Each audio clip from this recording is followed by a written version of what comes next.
안녕하세요. 저는 30대 아들 하나를 둔 엄마입니다. 거지도 손을 맞춰야 떡을 준다라는 속담이 있는데요. 이 속담은 최소한의 노력이나 성의를 보이지 않고 무언가를 받으려고만 하는 사람을 비난하는 말입니다.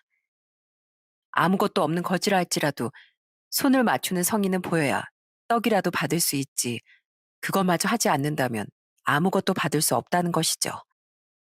제가 이 속담을 보자마자 떠오른 사람이 있는데요. 뻔뻔하게 그지없었던 그 사건을 한번 얘기해 볼까 합니다. 전 지금 서울에서 공무원 생활을 하고 있지만 원래는 강원도가 고향이에요. 부모님이 지금은 강원도에서 한우 식당을 운영하시고 계시는데 사실 지금이야 덤덤하게 할 수 있는 얘기지만 저에겐 아픈 과거가 있답니다. 저희는 아빠, 엄마, 저 그리고 여동생 이렇게 네 식구인데요.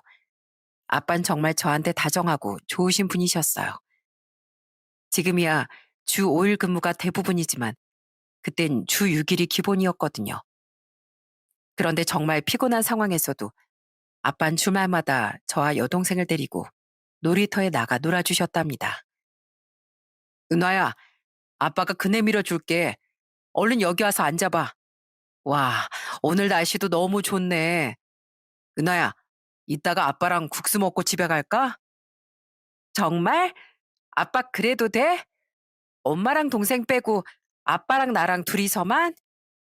그럼 아빠랑 은화랑 이렇게 둘이서만 국수 먹고 가자. 엄만 동생이랑 낮잠 좀 푹 잘 것 같아. 그네 타고 미끄럼도 타고 그러다가 국수 먹으러 가는 거야. 그때 당시 제게 어린 동생이 있다 보니 엄만 동생을 좀 더 챙겨야 하는 상황이었고 대신 아빠가 절 많이 챙겨주셨어요. 전 그런 아빠가 세상에서 제일 좋았습니다. 그러던 어느 날 저희 집에 큰일이 생기고 말았어요. 제가 7살 때 아빠가 출근길에 교통사고가 나서 그 자리에서 세상을 떠나고 만 것이었습니다. 사실 그땐 저도 죽음이라는 두 단어가 솔직히 말해 와닿는 나이가 아니었고 특히나 여동생도 5살밖에 되지 않아 장례식장에서 막 뛰어다니면서 놀았던 기억이 있어요.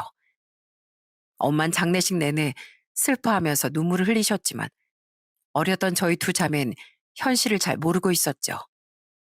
그러다가 아빠가 정말 이 세상에 없다는 걸 실감하게 되었을 때가 학교에 입학하면서부터였어요.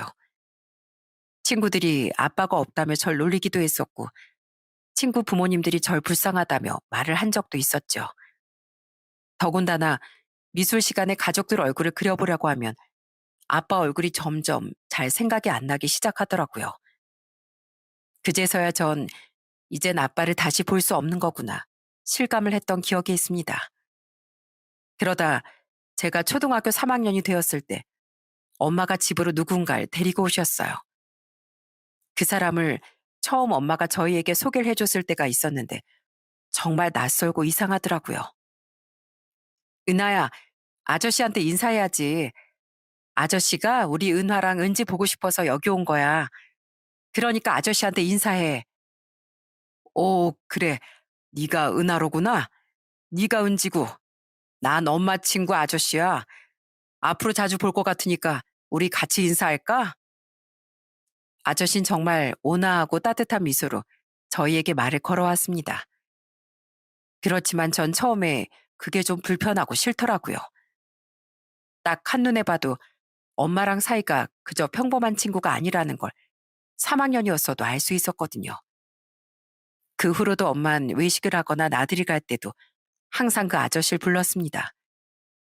전 그 아저씨가 처음엔 너무 불편했어요. 그런데 그 아저씨는 제가 불편해하는데도 어떻게든 저와 동생한테 뭐든 해주려고 하더라고요. 한 번은 시장에 같이 간 적이 있었는데 옷을 사주겠다고 한 적이 있었답니다. 은화야, 이거 입어봐. 너무 예쁘다. 와, 이거 공주님 같은데? 이거 한번 입어볼래? 저 안 입어요. 됐어요. 언니, 언니 왜 싫어? 그럼 내가 입을게요. 너무 예쁘다. 그거 내가 입을래요. 전 계속해서 아저씨에게 툴툴댔지만 여동생은 그때 어려서 그런지 몰라도 장난감을 사주거나 예쁜 옷을 사주면 되게 좋아했어요. 그렇지만 전 항상 제 기억 속에 아빠가 있었기 때문에 이렇게 같이 시간을 보내는 것도 아빠한테 괜히 미안하고 배신한 것 같아 죄책감이 들더라고요.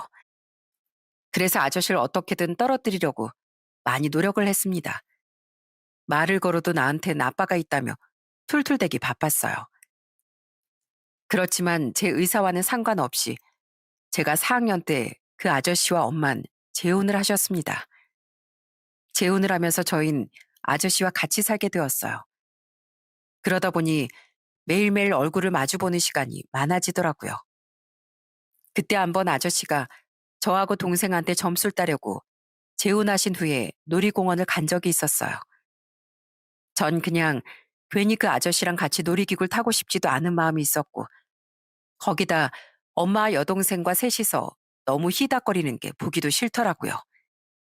그때 갔던 놀이공원이 서울에 있는 곳이었는데 아무런 길도 모르는데 세 사람 모습이 보기가 싫어서 저 혼자 막 떨어져서 걷기도 했습니다. 근데 지금으로부터 30년 전이지만 그때도 놀이공원에 진짜 사람이 많았거든요. 그러다 보니 사람에 치여서 제가 그만 길을 잃어버리고 말았어요.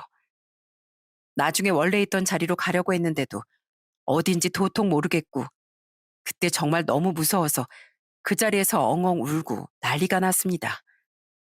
엄마, 엄마, 은하야, 아휴, 괜찮어? 많이 놀랐지? 괜찮아, 괜찮아. 그래, 얼마나 놀랬겠어. 아저씨가 은하를 얼마나 찾았는지 몰라. 어디 뭐 다친 데는 없어? 봐봐, 괜찮은 거야? 아저씨, 저 괜찮아요. 죄송해요. 아니다, 괜찮어. 찾았으니 됐어. 그때 아저씨는 절 꼭 안아주셨어요. 그런데 아저씨 품에 안기니 티셔츠가 아주 홀딱 젖어 있더라고요. 제가 없어진 이후로 놀이공원 전체를 뛰어다니며 절 찾으러 땀을 엄청 흘렸던 거죠. 나중에 엄마한테는 엄청 혼나긴 했지만 아저씨는 그때도 제 편을 들어주면서 얼마나 놀랬겠냐며 오히려 절 달래주셨어요. 그때부터인가 전 아저씨가 좀 다르게 보이기 시작했습니다. 아저씨는 그 후로도 정말 아빠처럼 저희에게 진심으로 대해주셨어요. 운동회를 할 때도 아빠 자격으로 참가해서 같이 손을 잡고 달리기를 하기도 하고 아빠 자격으로 학부모 참관 수업도 꼬박꼬박 참여를 해주셨죠. 특히나 제가 기분이 좀 좋지 않거나 우울하거나 엄마한테 혼이 날 때면 절 어떻게든 달래주시고 제 기분을 풀어주시려 노력을 하셨습니다. 그러다 보니 아저씨와 점점 시간이 갈수록 둘이서 대화하는 시간이 많아지게 되었죠. 그렇게 엄마가 재혼을 하고서 1년 후 전 아저씨에 대한 마음을 활짝 열어 초등학교 5학년 때부턴 아빠라고 부르기 시작했습니다. 제가 중학교에 들어갈 때도 아빠가 직접 같이 교복을 맞추러 가주시기도 했어요. 야, 우리 은화 모델해도 되겠는데? 어떻게 이렇게 예쁜지 몰라. 진짜 우리 딸 따봉이다, 따봉이야. 에이, 아빠, 진짜 뭐야. 나 창피하게. 아니야, 나 하나도 안 이쁜데? 어허, 아빤 우리 딸처럼 이렇게 교복이 잘 어울리는 사람 한 번도 본 적 없어. 세상에 우리 딸보다 이렇게 예쁜 사람이 어딨어. 이렇게 아빤 세상에서 엄마와 저 동생을 누구보다 귀하고 귀중한 사람으로 대해주셨죠. 지금 생각해보면 제가 왜 그렇게 아빠를 처음 만났을 때 2년 동안 그렇게나 싫어했는지 모르겠어요. 정말 아빤 그때 당시 계속 인내하면서 제가 마음을 열 때까지 기다려주셨는데 너무 뒤늦게 안 게 아닌가 싶은 생각도 지금은 든답니다. 아빤 저의 든든한 지원자셨어요. 용돈도 엄마 몰래 두둑이 챙겨주시기도 하고 중학교, 고등학교 때 할 수 있는 그 시기의 고민들도 누구보다 잘 들어주셨어요. 그러다 보니 아빤 정말 제가 속마음을 다 털어놓을 수 있을 정도로 제 인생의 멘토 같은 분이셨죠. 그렇게 학교를 무사히 졸업하고 서울로 정착을 하게 되면서 전 공무원 생활을 시작하게 된 겁니다. 여동생은 춘천에서 직장 생활을 하다 보니 본가에서 살았지만 저 혼자서 타지에서 지내기 때문에 아빠가 정말 걱정이 많으셨어요. 매번 제가 잘 지낼까 걱정하며 전화를 하셨거든요. 은하야, 밥은 잘 먹고 다니니? 너 아빠 엄마 없다고 밥도 잘 안 챙겨 먹고 그러는 거 아니야? 아빠가 다 지켜보고 있어. 그런 거 아니야. 걱정하지 마세요, 아빠. 혼자서도 아주 잘 챙겨 먹고 있습니다. 그래, 잘하고 있다. 항상 잘 챙겨 먹고 거기 가면 다른 것보다 항상 남자 조심해야 한다. 남자 조심. 어딜 가도 이 아빠 같은 남자 없어. 아휴, 진짜 못 말린다, 아빠 때문에. 알았어.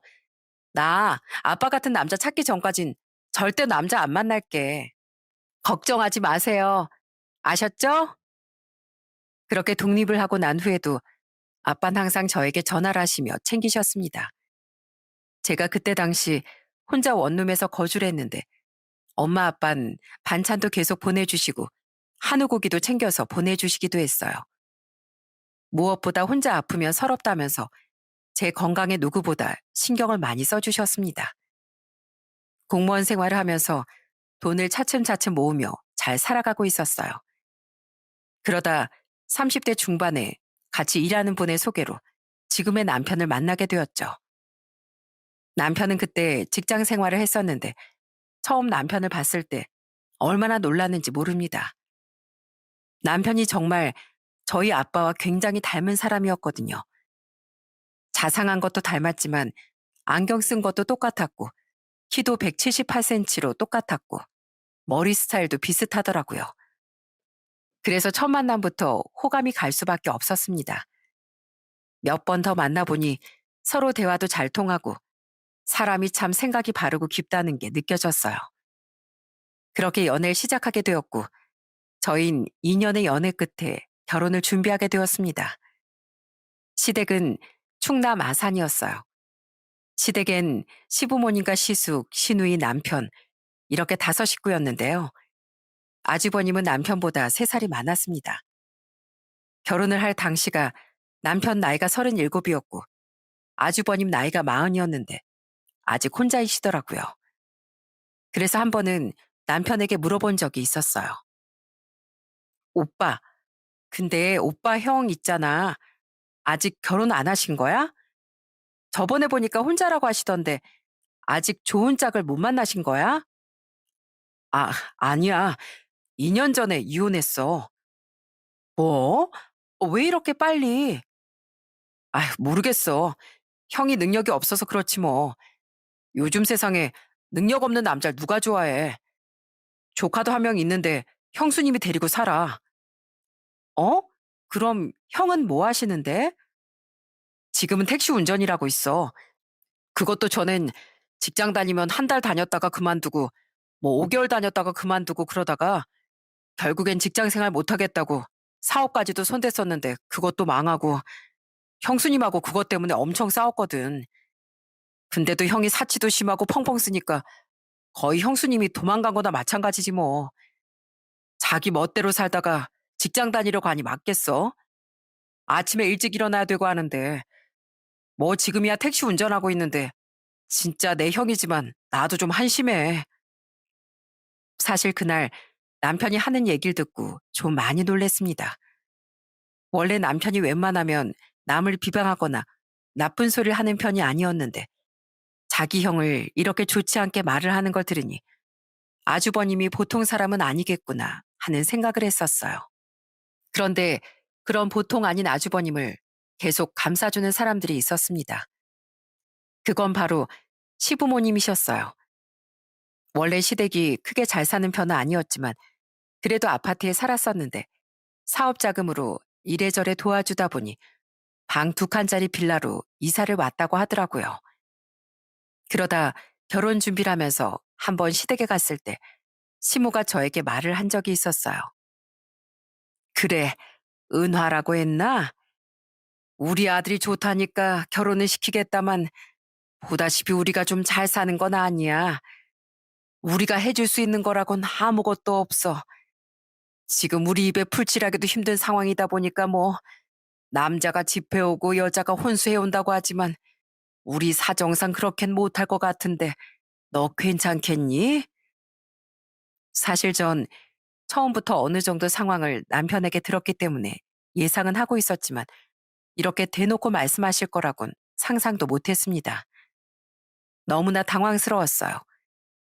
그렇지만 그때 당시 제가 좋아하는 사람과 결혼을 하는 거라 그건 크게 문제가 되지 않았어요. 그래서 제가 제 뜻을 전달했습니다. 네, 그건 걱정하지 않으셔도 돼요. 저희들이 서로 모아둔 돈도 있고 어떻게 잘 준비하면 신혼집 정도는 저희가 마련할 수 있을 것 같아요. 그래, 그럼 혼수도 안 해도 되는 거니? 네, 혼수도 저희가 따로 잘 준비할 테니 너무 걱정하지 마세요. 그래, 그런 거 하나 아주 마음에 든다. 마음에 들어. 그래, 그럼 한번 잘 살아봐. 당황스러운 순간이었지만 그래도 잘 마무리를 했다고 생각했습니다. 그때 아주버님이 옆에서 말을 하더라고요. 재수 씨, 집이 좀 부자인가 봐요? 어떻게 시댁에서 한 푼도 안 받으려고 그러는 거지? 아니요. 저희 부자 아니고 그냥 평범하게 살아요. 저희 둘이서 잘 준비해 봐야죠. 그래요? 그럼 재수 씨, 나중에 돈 많이 있으면 저 좀 도와주세요. 지금 택시 운전이나 하고 있으니까 좀 힘드네요. 아이고, 그래.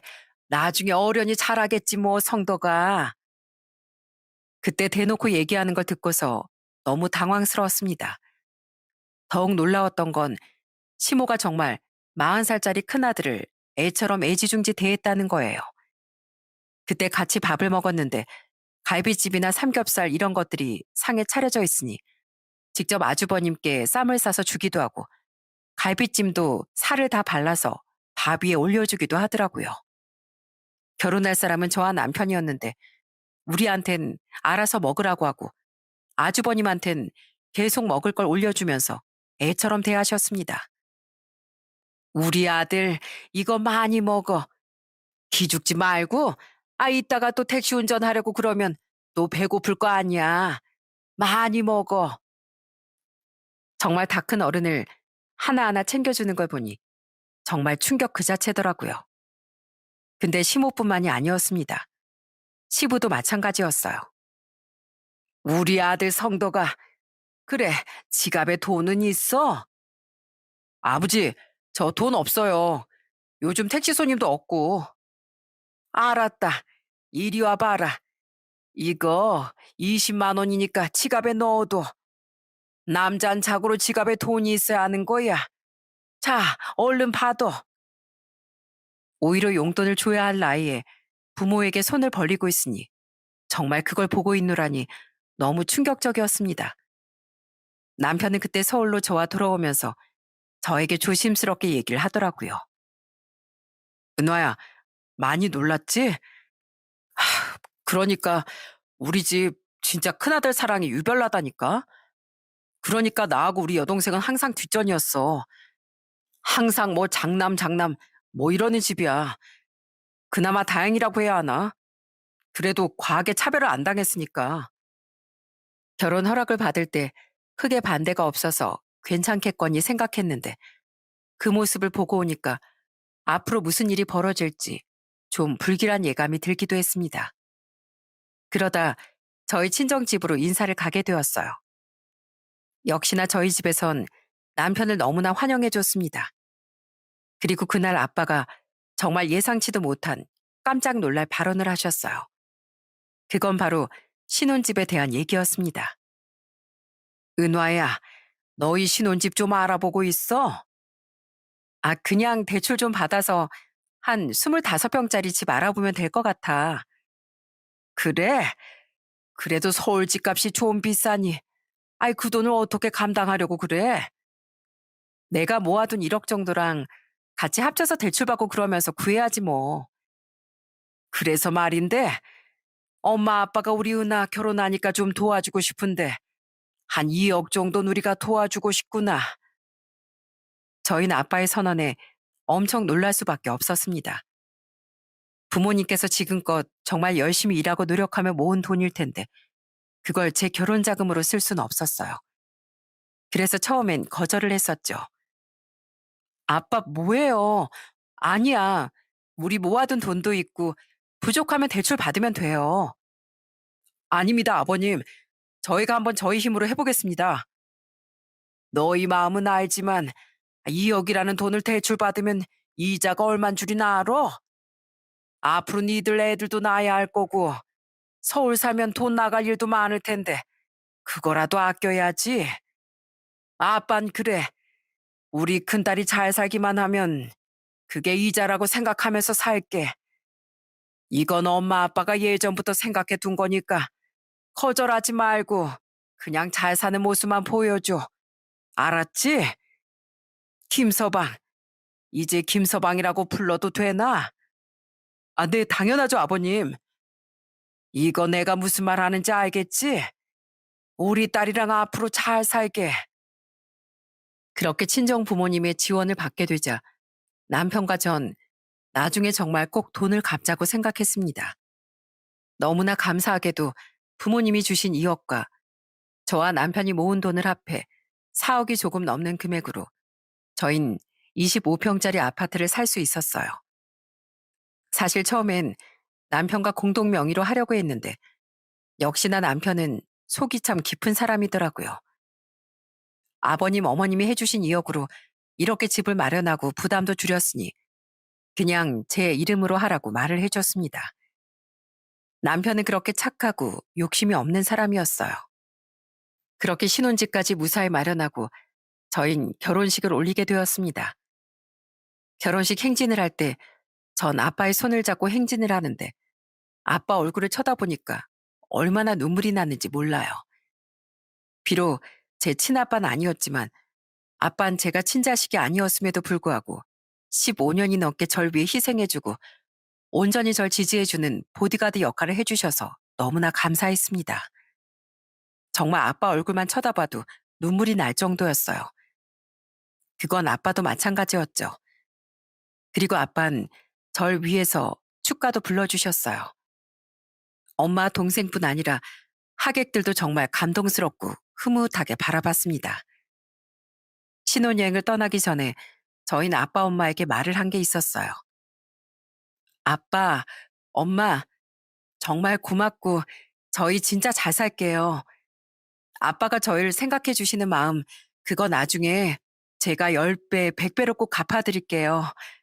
아셨죠? 그리고 예쁜 손주도 꼭 낳아서 더 행복하게 해드릴게요. 아빠, 엄마 정말 감사합니다. 여보, 뭐해?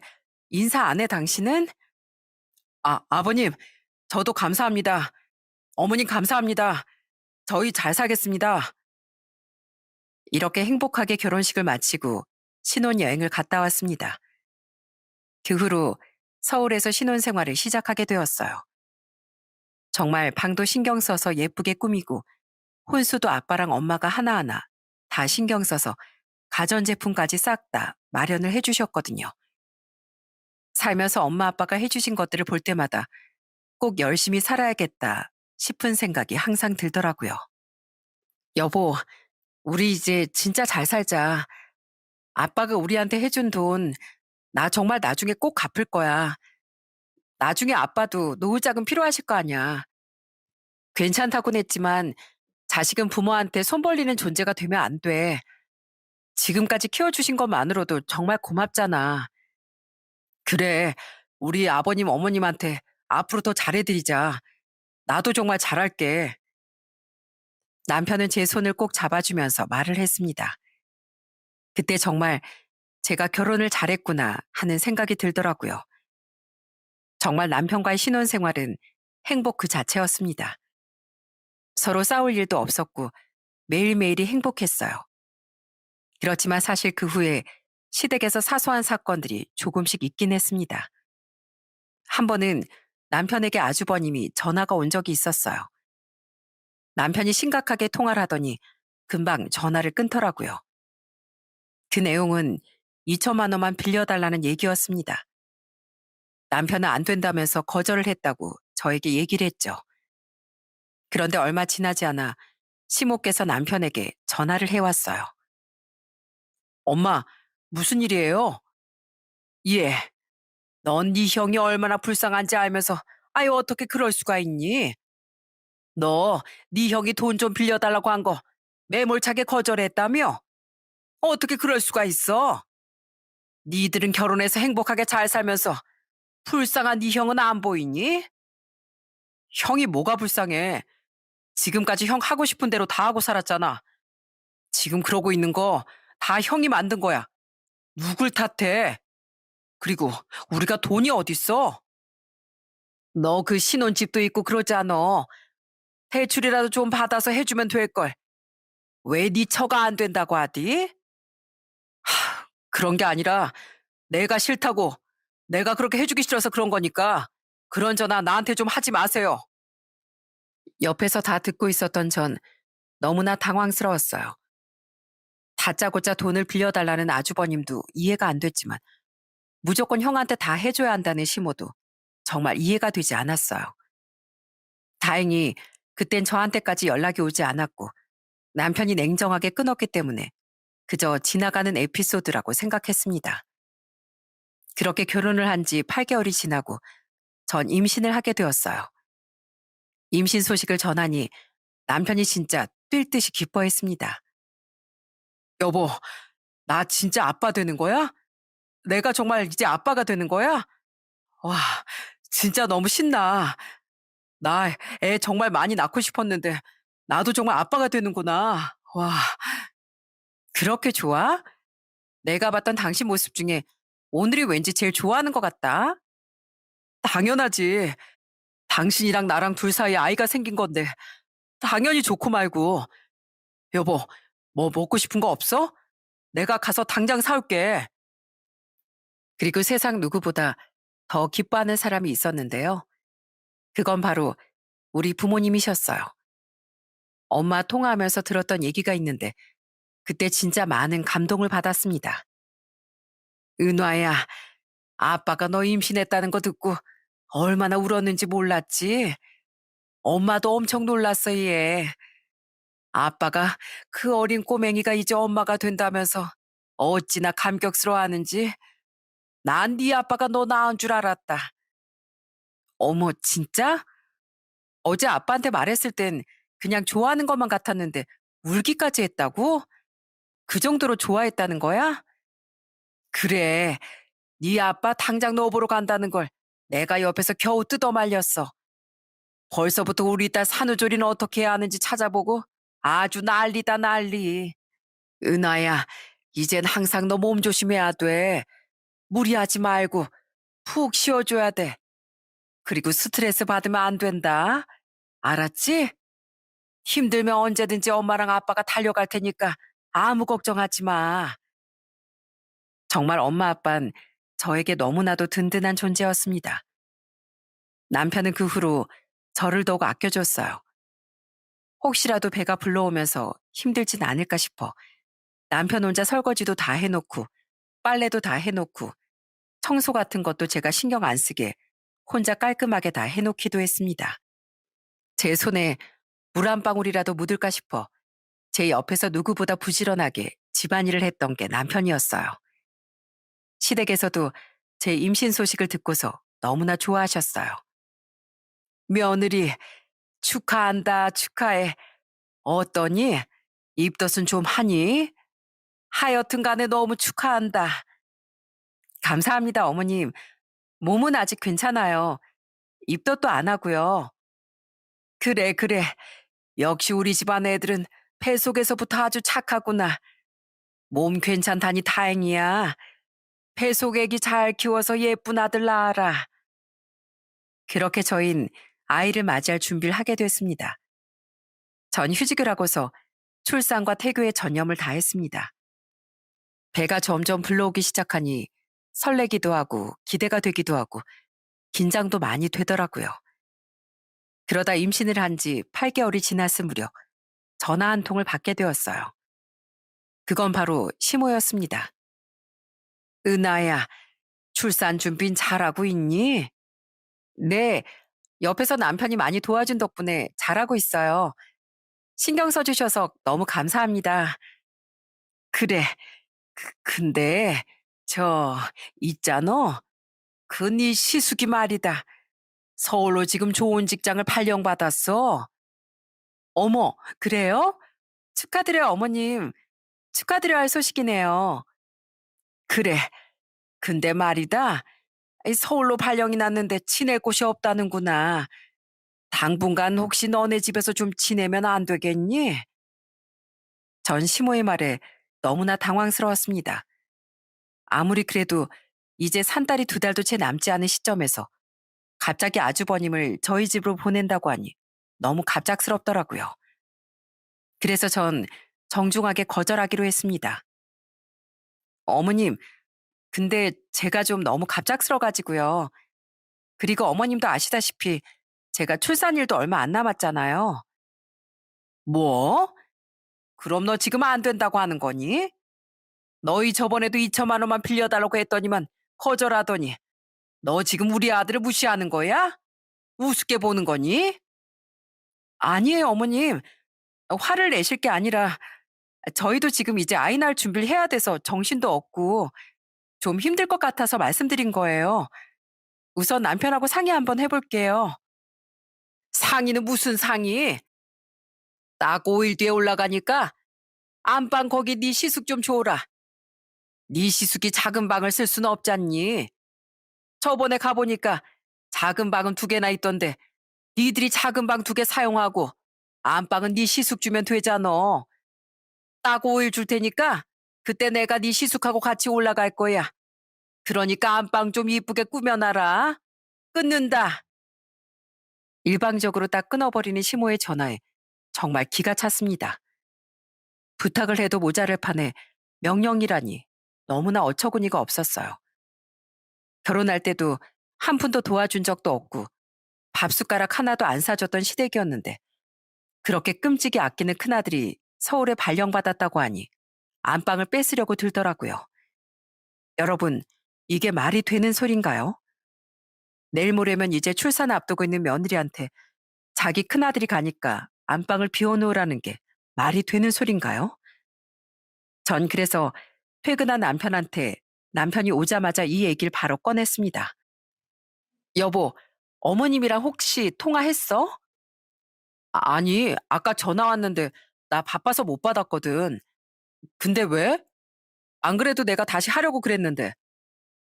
글쎄 아주버님이 서울에 발령받았다고 안방을 비워놓으래. 우리 보고 작은 방 쓰면 된다고. 그래서 좀 곤란할 것 같다고 하니까 나한테 엄청 짜증내시면서 왜 우리 큰아들 무시하냐면서 막 화를 내시더라고. 여보, 미안해. 엄마 말 신경 쓰지 마. 그냥 모른 척 해줘. 근데 갑자기 택시 운전하시던 분이 서울에 좋은 회사에 발령받았다는 게 무슨 소리야? 나도 모르겠어. 그냥 해본 소리겠지. 내가 한번 전화해보고 올게. 남편은 그러더니 곧장 통화를 하러 나가버렸습니다. 그런데 남편한테도 시모는 당분간만 형 집 구할 때까지만 지내게 해달라고 말하면서 일방적으로 전화를 끊었나 보더라고요. 남편도 어이가 없다며 한숨만 쉬었습니다. 정말 그땐 비상 상황이었어요. 그렇게 안 된다고 했는데 설마 진짜 올까 싶었습니다. 그래도 생각이 있다면 아주버님이고 시모고 진짜로 오진 않겠지 싶다가도 되게 찝찝한 마음이 들었어요. 역시나 제 이 찝찝한 마음이 맞았습니다. 오겠다고 통보했던 그날 이틀 전에 저한테 문자가 딱 도착을 했더라고요. 예, 내일 모레 저녁 6시까지 갈 테니까 안방 비워놔라. 예쁘게 꾸며놨니? 딱 1년만 지낼 수 있게 비워놓으렴. 1년 뒤에 나가줄 거야. 정말 설마 했는데 진심으로 저희한테 말을 한 거였어요. 그 문자를 보자마자 진짜 이러지도 못하고 저러지도 못하고 고민만 하고 있었죠. 그때 친정 아빠에게서 전화가 왔어요. 은화야, 우리 손주는 건강하게 잘 크고 있는 거야? 이 아빠가 오매불만 기다리고 있는데. 네, 잘 크고 있어요. 어? 아이, 뭐야. 우리 딸 목소리가 왜 그러지? 왜 그래? 너 무슨 일이라도 있는 거야? 뭔지 말해봐. 아빠 네 목소리만 들어도 네 기분이 좋은지 싫은지 단박에 알 수 있어. 그러니까 얼른 말해봐. 무슨 일인데? 아니, 그게요. 아빠, 글쎄 어머님이 아주버님 서울로 발령 났다고 1년만 저희 집 안방을 내주래요. 전 아빠에게 모든 사실을 하나하나 다 털어놓았습니다. 그러더니 아빤 가만히 제 얘기를 듣다가 딱 한마디를 하고 끊으셨어요. 내일 모레 몇 시까지 온다고? 6시까지? 오케이, 알았다. 전 처음에 그 말이 무슨 뜻인지 몰랐습니다. 그렇게 초조하게 이틀이라는 시간이 지나고 온다고 했던 그날, 우리 집엔 초인종이 2번 울렸어요. 첫 번째 초인종이 울려 문을 열어보니 그건 바로 친정 부모님이셨습니다. 어? 아빠, 어떻게 왔어? 엄마도 같이 왔네? 어쩐 일이에요, 연락도 없이? 어, 우리 딸 고민할 것 같아서 이렇게 왔다. 그래, 우리 김서방도 있었는가? 예, 아버님 오셨어요? 미리 말씀을 해주셨으면 저희가 마중 나갔을 텐데. 아니쎄, 마중 나올까봐 우리가 연락 안 한 거야. 날씨도 추운데. 자네가 가만히 있을 사람도 아니고 말이야. 그나저나 안방이 어딘가? 저기지? 부모님은 저희 집에 들어오자마자 바로 안방으로 향하셨습니다. 그런데 아빠 손을 보니 캐리어를 들고 오셨더라고요. 어? 아빠, 이거 뭐야? 웬 캐리어예요? 은화야, 아빠랑 엄마 당분간 여기서 지내기로 했다. 그리고 이거 고기거든. 이따가 맛있게 먹자. 그러더니 아빤 저에게 윙크를 딱 하셨습니다. 그때서야 전 아빠의 뜻을 알아차릴 수 있었어요. 엄마 아빤 짐을 풀고 안방에 계셨습니다. 그 뒤 1시간 정도 시간이 흐른 뒤 초인종이 딱 울렸습니다. 은화야, 나다. 문 열어봐라. 어, 문 열어. 네, 어머님. 아유, 서울 바닥은 왜 이렇게 차가 복잡한지 모르겠다. 이런 곳에서 도대체 어떻게 산다니? 역시 고향이 좋긴 좋구나. 난 서울에서 못 살겠어. 아무튼 간에 안방은 잘 꾸며놨겠지? 시모와 시숙은 딱 시간 맞춰서 도착을 했더라고요. 저희 집으로 들어오자마자 툴툴대던 시모는 시숙과 함께 곧장 안방으로 향했습니다. 그러면서 안방문을 확 연 순간 시모가 뒤로 까무라쳤어요. 그건 바로 저희 친정아빠와 친정엄마가 안방에서 비장한 각오로 양반다리를 하고 시모를 딱 쳐다보고 있었기 때문이었어요. 아유, 사부인, 사돈. 아니, 여긴 어쩐 일이세요? 예, 연락도 없이 오신 거예요? 우리 사부인 오셨습니까? 우리 딸 집에 우리가 오지도 못합니까? 오늘부터 한 며칠 당분간 여기서 지내려고 좀 왔습니다. 예? 그게 아니라 이 방은 우리 큰아들이 앞으로 쓸 건데 누구 마음대로요? 누구 마음대로 그렇게 해요? 사부인, 제가 진짜 정말 좀 이런 말까지는 안 하려고 했는데 제가 몇 가지만 묻겠습니다. 대답 좀 해주세요. 네, 여쭤보시죠. 시모는 처음엔 불쾌한 표정을 짓고 있었어요.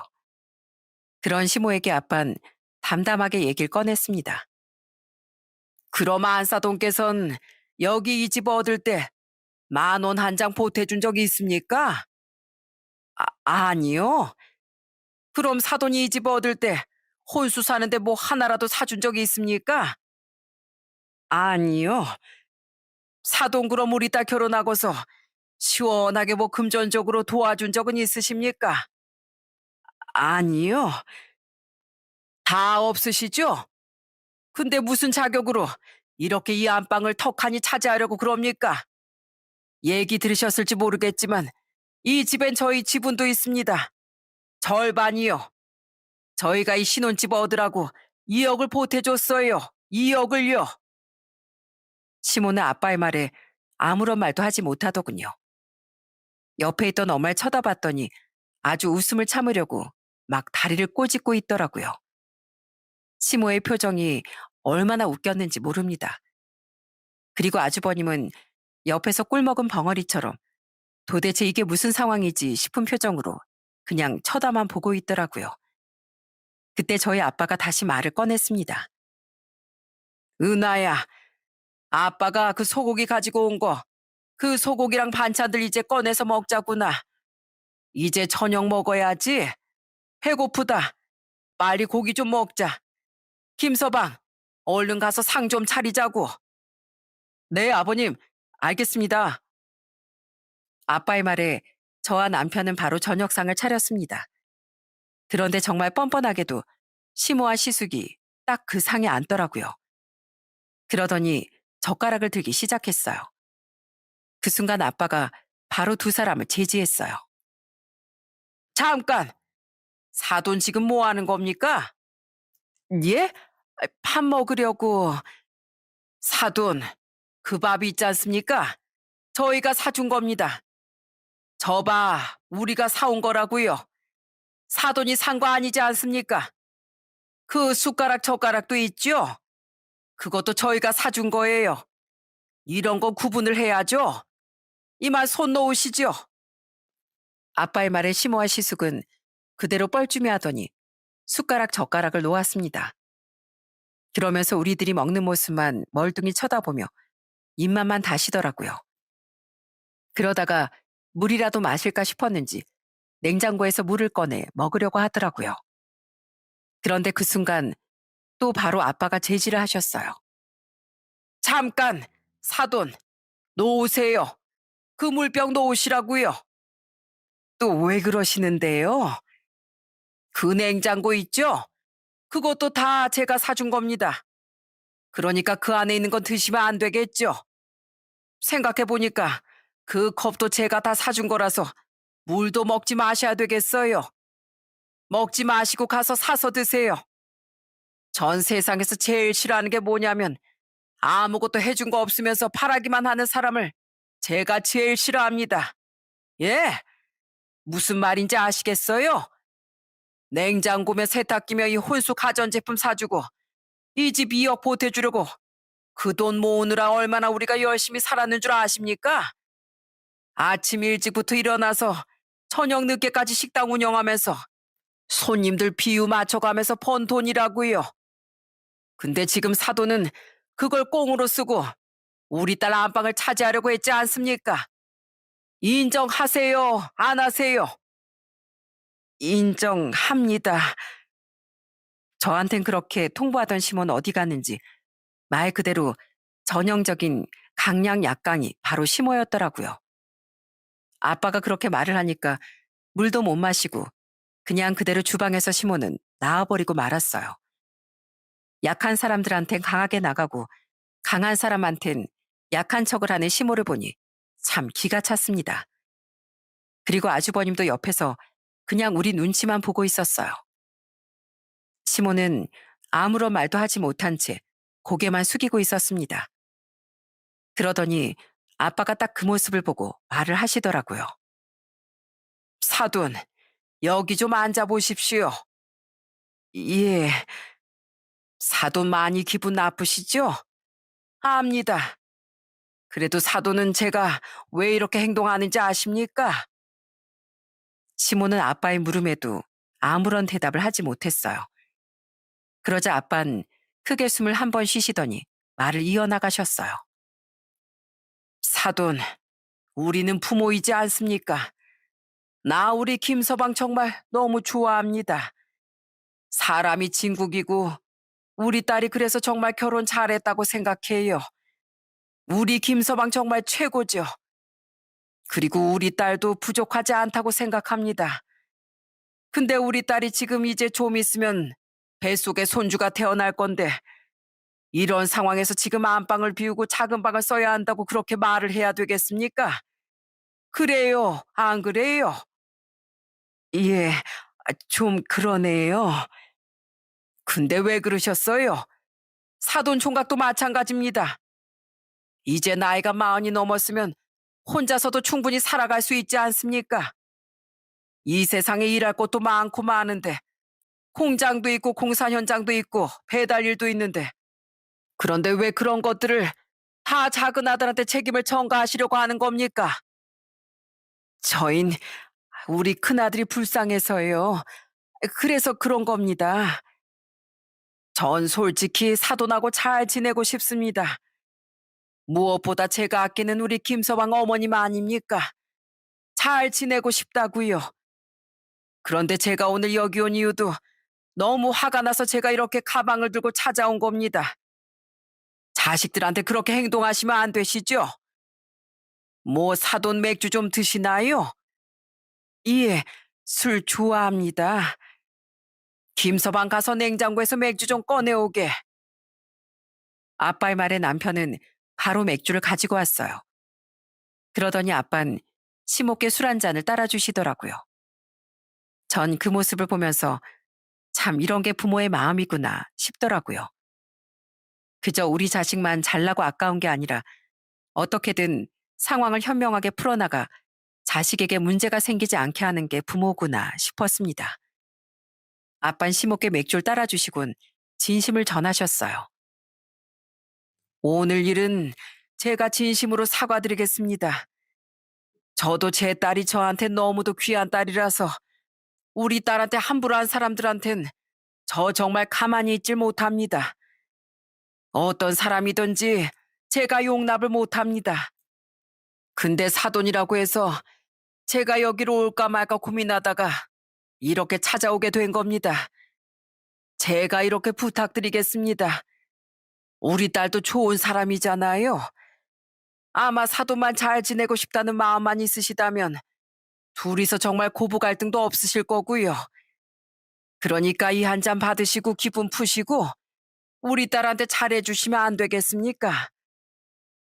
이 얘기를 끝으로 아빤 일어나서 정중하게 90도로 시모에게 인사를 했습니다. 전 그런 아빠를 보고 얼마나 울컥했는지 몰라요. 그래도 자존심 있는 상남자인 우리 아빠였는데 딸을 위해 기꺼이 머리를 숙인다는 게 너무 울컥했습니다. 아빠 인사는 시모를 굉장히 당황스럽게 했더라고요. 사돈, 왜 그러세요? 뭐하러 90도로 인사를 하세요? 저도 잘못했습니다. 제가 오히려 죄송합니다. 제가 생각이 짧았네요. 정말 죄송합니다. 이러지 마세요. 아빠가 그렇게 인사를 한 건 다 뜻이 있었습니다. 딸을 잘 봐달라는 것도 있었지만 시모한테 먼저 자신을 낮추면서 사과라면 시모도 역시 자신의 잘못된 행동을 느낄 거라 생각을 했던 거였어요. 그렇게 두 분이서 같이 맥주를 마시며 서로 화해를 하셨습니다. 엄마도 옆에서 웃으며 시모와 얘기를 나누셨어요. 사돈, 저희 앞으로 정말 잘 지내봐요. 가끔씩 연락도 하고 말이죠. 연락만 주시면 저희가 고긴 자주 보내드릴게요. 신경 써서 최고급 한우로 제가 보내드리겠습니다. 감사합니다, 사돈. 감사해요. 하하호호 웃으며 말하는 친정 부모님과 심을 보면서 옆에 있던 아주버님은 아주 가시방석이었던 것 같아요. 아무래도 본인 때문에 이런 일이 생기다 보니 계속 눈치만 보면서 눈도 제대로 마주치지 못하더라고요. 결국 그렇게 아빠의 현명한 행동 때문에 시모하고도 좋게 마무리할 수 있었고 아주버님도 결국 모든 걸 다 받아들이고 지방으로 내려가셨습니다. 또 하나 놀라웠던 사실은 아주버님이 서울로 발령이 났다는 건 거짓말이었더라고요.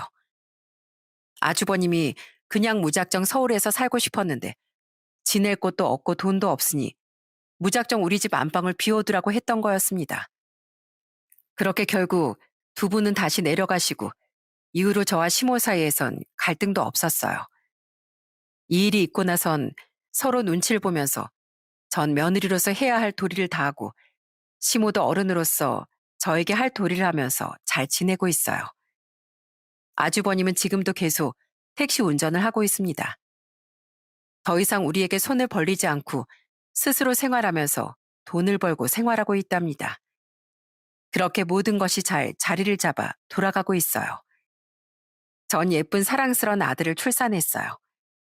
양가 부모님이 어찌나 좋아해 주시는지 모릅니다.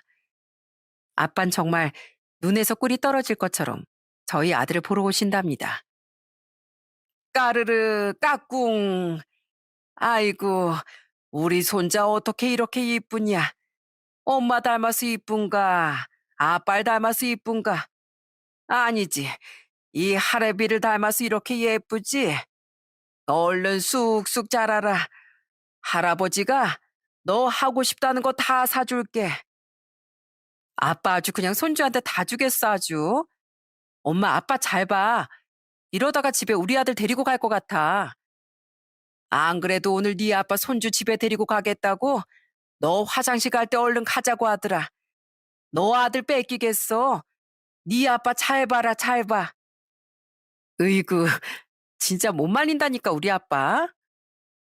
아빤 정말 저에게 해주신 사랑처럼 우리 아들에게도 너무나 사랑을 듬뿍 주시고 계시답니다. 제가 힘들까봐 틈틈이 쉬는 날이면 집에 오셔서 아이도 봐주시고 집안일도 해주시고 너무나 많은 도움을 주시고 계세요. 전 얼마나 감사하고 고마운지 모릅니다. 여동생도 하나밖에 없는 조카 선물도 자주 사서 놀러 오곤 한답니다. 이런 행복한 결혼 생활이 오래도록 잘 유지가 되었으면 좋겠어요. 제가 이렇게 사연을 보낸 이유는 뭐든지 사람 관계에 있어선 정확해야 한다는 말을 하고 싶어서였어요. 인생은 항상 결정의 순간이 모인 시간이라는 말도 있듯이 관계 또한 확실하고 정확해야 하는 거죠. 아마 가족한테도 사기당하고 지인한테도 사기당해 힘든 사람들도 많은 것 같은데요. 요즘처럼 힘든 시국일수록 끊고 맺음을 잘해야 하는 것 같습니다. 새해 새로운 다짐을 하시는 분들 많으실 텐데요. 올해는 우리 구독자분들이 꿈꾸시는 모든 일들이 수월하게 잘 풀리시길 바라겠습니다. 사연 들어주셔서 정말 감사합니다.